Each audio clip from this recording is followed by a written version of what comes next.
Hello guys, പുതിയൊരു വീഡിയോയുമായിട്ട് വീണ്ടും വന്നിരിക്കുകയാണ്. ഒമാനിലെ ഒരു ഷെയ്ഖിൻ്റെ വീടാണ്.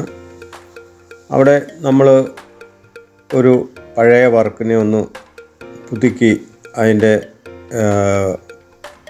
റിപ്പയറിംഗ് എല്ലാം ചെയ്ത് നല്ല രീതിയിലൊന്ന് പെയിൻറ്റ് ചെയ്ത് കൊടുക്കുക എന്നുള്ളതാണ് നമ്മളുടെ ദൗത്യം. ഇത് വീടിൻ്റെ ഫ്രണ്ട് ഏരിയയിൽ ഉള്ളൊരു ചെറിയ ഗാർഡനാണ്. ഇപ്പോൾ അതിൻ്റെ പണികളൊക്കെ നടന്നുകൊണ്ടിരിക്കുകയാണ്. ഇത് പഴയ വീടാണെങ്കിലും പഴയ ഗാർഡനെല്ലാം ഒന്നുകൂടെ പുതുക്കി പുതിയ രീതിയിലാക്കാനായിട്ട് അവർ ശ്രമിക്കുകയാണ്. അപ്പോൾ ഇതിനോടനുബന്ധിച്ചൊരു സ്വിമ്മിംഗ് പൂളുണ്ട്. അപ്പോൾ സ്വിമ്മിംഗ് പൂളും അത് ഗാർഡനും എല്ലാം അവിടെ ഒറ്റ ഇതായിട്ട് സെറ്റ് ചെയ്യുന്നത്. അപ്പോൾ ഒരു ലാൻഡ്സ്കേപ്പ്, നല്ലൊരു ലാൻഡ്സ്കേപ്പിംഗ് ആണ് അവരത് ചെയ്തിരുന്നത്. അതിൻ്റെ എല്ലാം സമയമെല്ലാം കഴിഞ്ഞ് അതിൻ്റെ കാലാവധി എല്ലാം കഴിഞ്ഞ് പോക്കായി കിടക്കുക. അപ്പോൾ അതെല്ലാം ഒന്ന് പുതുക്കി റിപ്പയർ ചെയ്ത് പെയിൻറ്റ് ചെയ്യാൻ ഉദ്ദേശിക്കുന്നത്. അപ്പോൾ നമ്മൾ ആ ക്രാക്കൊക്കെ ഒന്ന് വലുതാക്കിയിട്ടുണ്ട്. ഇപ്പം ചെറിയ ക്രാക്കുകളെല്ലാം മൈന്യൂട്ടായിട്ടുള്ള ക്രാക്കുകൾ പോലും നമ്മൾ വലുതാക്കിയിട്ട് അതിൽ എപ്പോക്സിയാണ് ഫില്ല് ചെയ്തിരിക്കുന്നത്. അപ്പം എപ്പോക്സി ഫില്ല് ചെയ്തതിന് ശേഷം ഇതുപോലെ അര ഉപയോഗിച്ചിട്ട് നമ്മളതിനെ രാഗിയാണ് കളയുന്നത്. കാരണം ഇത് സാൻഡ് പേപ്പർ ഇട്ടു നമുക്ക് ക്ലിയർ ചെയ്യാൻ പറ്റുന്നില്ല. അതുകൊണ്ട് രാഗി വൃത്തിയാക്കിയിട്ട് വേണം ഇത് പെയിൻറ്റ് ചെയ്യാൻ. അപ്പം നമ്മൾ ഉപയോഗിക്കുന്ന സാധനം ഇതിപ്പോൾ സിമെൻറ്റാണ് ഇത്രയും ഏരിയയിൽ നമ്മൾ ഉപയോഗിച്ചിട്ടുള്ളത്. കാരണം ഇത് ആ പാറക്കെട്ടുകൾ കുറേ വലിയ വിള്ളലുകളൊക്കെ ഉണ്ടായിരുന്നു, നല്ല രീതിയിൽ പൊട്ടലുണ്ടായിരുന്നു. അപ്പോൾ അത് നമ്മൾ സിമെൻറ്റ് ഉപയോഗിച്ച് ആ വലിയ ഏരിയയൊക്കെ ക്ലിയർ ചെയ്തു. ചിലയിടത്തൊക്കെ നമ്മൾ ഈ സിമെൻറ്റിൻ്റെ കൂടെ ഒരു കല്ല് ഉപയോഗിച്ചിട്ടുണ്ട്, ഡയറക്റ്റ് ഒറിജിനൽ കല്ലും വെച്ചിട്ടുണ്ട്. അപ്പോൾ ആ കല്ലുകൾ ഈ സിമെൻറ്റ് കൊണ്ടുണ്ടാക്കിയ പാറയായിട്ട് ജോയിൻറ്റ് ചെയ്തെടുത്തൊക്കെ നല്ല ക്രാക്കുണ്ടായിരുന്നു. അപ്പോൾ അതെല്ലാം ഒന്നുകൂടെ ഒന്ന് ഫില്ല് ചെയ്തു.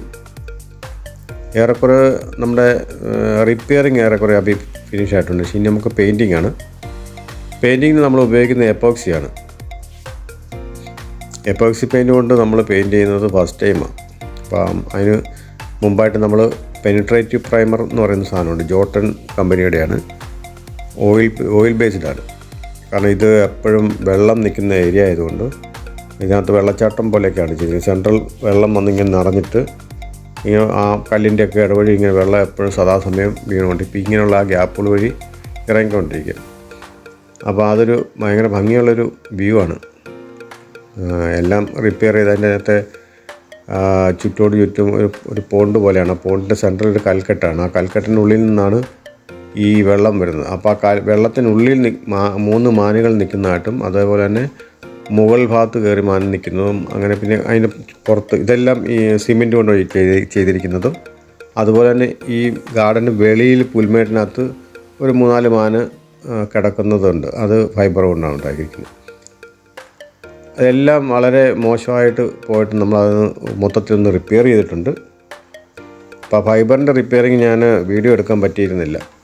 ഇനി അടുത്ത ഏതെങ്കിലും സമയത്ത് അതുപോലത്തെ റിപ്പയറിങ് വല്ലതും ഉണ്ടെങ്കിൽ നമുക്ക് അതിൻ്റെ വീഡിയോ എടുക്കാം. അപ്പോൾ എന്തായാലും റിപ്പയർ ചെയ്ത് കഴിഞ്ഞ ഒരു അവസ്ഥയിൽ നിന്നാണ് നമ്മൾ ഈ വീഡിയോ സ്റ്റാർട്ട് ചെയ്തിരിക്കുന്നത്. അപ്പോൾ ഇനി നമ്മൾ ഇതിൻ്റെ പ്രൈമറിങ് കഴിഞ്ഞ് ഓൾറെഡി പ്രൈമറിങ് സെൻട്രൽ പോർഷൻ കഴിഞ്ഞിട്ടുണ്ട് പാറക്കെട്ടിൻ്റെ. ബാക്കി അടുത്ത ദിവസം ചെയ്യുമ്പം അതിൻ്റെ വീഡിയോ എടുക്കാം.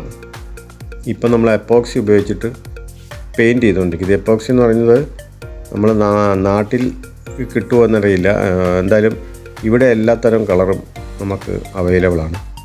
അതുകൊണ്ട് തന്നെ നമുക്കത് കളറുകൾ മിക്സിങ്ങിനൊന്നും വലിയ ബുദ്ധിമുട്ട് വരുന്നില്ല. പക്ഷേ ഇതിൻ്റെ പ്രശ്നമെന്ന് പറഞ്ഞാൽ വളരെ ഫാസ്റ്റായിട്ട് ഉണങ്ങുന്നു എന്നുള്ളതാണ് ഇതിൻ്റെ മെയിൻ പ്രശ്നം എന്ന് പറഞ്ഞാൽ.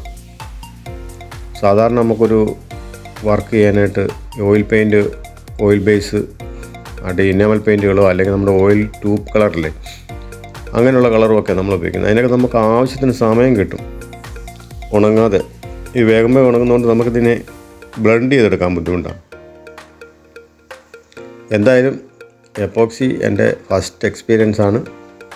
അത് വെച്ച് ഞാനൊരു വർക്ക് ചെയ്യുകയാണ്. അപ്പോൾ അതിൻ്റെ പോരാളികളൊക്കെ ഒരുപക്ഷെ ഉണ്ടാവാം. കാരണം ആ ഫസ്റ്റ് എക്സ്പീരിയൻസ് വരുമ്പോഴത്തേക്ക് അതിനകത്ത് ചില വ്യത്യാസങ്ങളും കാര്യങ്ങളൊക്കെ ഉണ്ടാകും. എന്തായാലും ഞാൻ മാക്സിമം ശ്രമിക്കാം നന്നായിട്ട് ചെയ്യാൻ.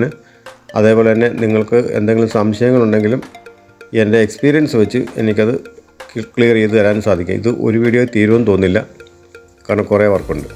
എന്തായാലും ഞാൻ ഒരു ചെറിയ രീതിയിൽ ആദ്യത്തെ ഒരു വീഡിയോ ചെയ്യാം. വരും ദിവസങ്ങളിൽ കൂടുതൽ വീഡിയോകൾ നമുക്ക് ഇതിനെ സംബന്ധിച്ച് ചെയ്ത് നമ്മൾ പോസ്റ്റ് ചെയ്യുന്നതായിരിക്കും.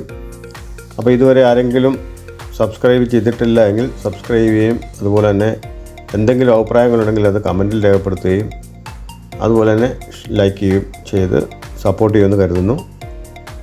അപ്പം അടുത്ത വീഡിയോയിലേക്ക് ഇതിൻ്റെ കളറിൻ്റെ കൂടുതൽ ഡീറ്റെയിൽസ്, ഇത് നമ്മൾ ഉപയോഗിക്കുന്ന കളറിൻ്റെ കൂടുതൽ ഡീറ്റെയിൽസ് ഉൾപ്പെടുത്തിക്കൊണ്ട് ചെയ്യാൻ സാധിക്കും എന്നാണ് ഞാൻ കരുതുന്നത്.